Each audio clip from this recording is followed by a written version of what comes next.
The lasagna is a layered dish using a dried or fresh pasta base. First of all, you're going to choose what your filling protein is going to be. So here it's going to be beef with a little bit of bacon added, but you can use vegetable protein if you want to, or have them all vegetables with beans instead. When you are handling raw meat, you're dealing with E. coli here, so wash your hands after handling the meat, wrap any leftovers and put them in the chiller.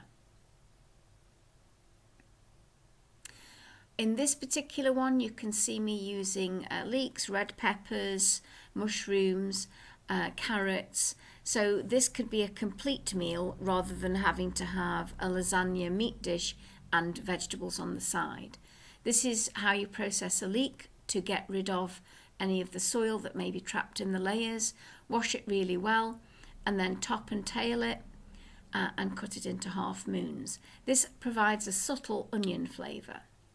Then what you're going to do is to fry the protein, starting with the meat, and the meat needs to fry until it goes brown. And at every stage, you're going to wait for the ingredients to stick to the bottom of the pan just a little bit. So here you can see all my vegetables added, my stock cube, my Worcestershire sauce, the parsley, and I'm going to stir this until it starts to stick to the bottom of the pan and develops fond, F-O-N-D, which is that sticky residue that gets dissolved when you add the water. So that sticky residue is where all the flavour is, where the Maillard reaction is. Add your tomato puree to thicken it and to add a tomato-based flavour. And then you can add the water depending on the level of water you want to add. So I've started with 100 ml, and then you just keep adding more depending on how much water or time you've got to boil it off. So once you've added your water and it's dissolved the fond, you're then going to boil this off or simmer it off if you've got more time until the water evaporates and you end up with a sticky sauce. And the stickier the sauce, the more sliceable your lasagna will be.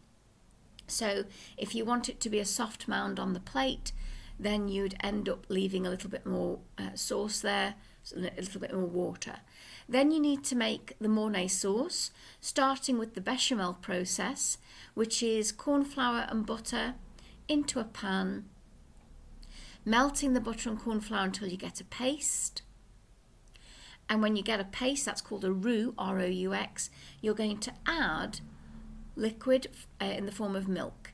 And then you need to keep stirring this until the whole thing thickens into a gelatinized sauce. You need to keep stirring it and making sure that you're monitoring the back pan as well. And you want to make sure that you keep the Mornay moving. So at the moment it's a bechamel. I'm about to turn it into a Mornay by adding grated cheese.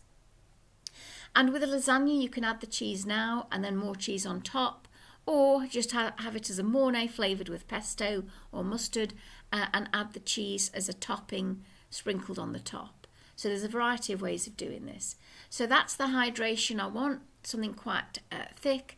And this is the fresh pasta sheets that I've made that fit the container that I'm using to build up my lasagna.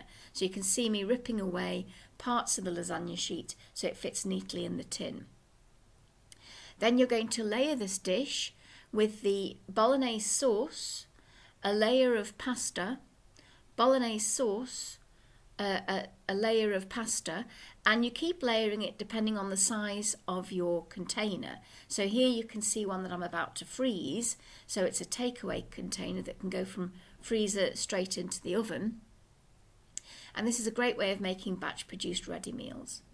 And then after the final layer of meat sauce, add your Mornay. And some people like to do pasta, meat sauce, Mornay, pasta, meat sauce, Mornay. You decide what you want to do. But I'm just putting the Mornay on the top and having the meat sauce to sandwich all the other layers. So at this stage, it can be frozen with a sprinkling of cheese on the top. And this needs a lid on it with the name of the product, the date of the product before you freeze it, so that you can rotate your meals.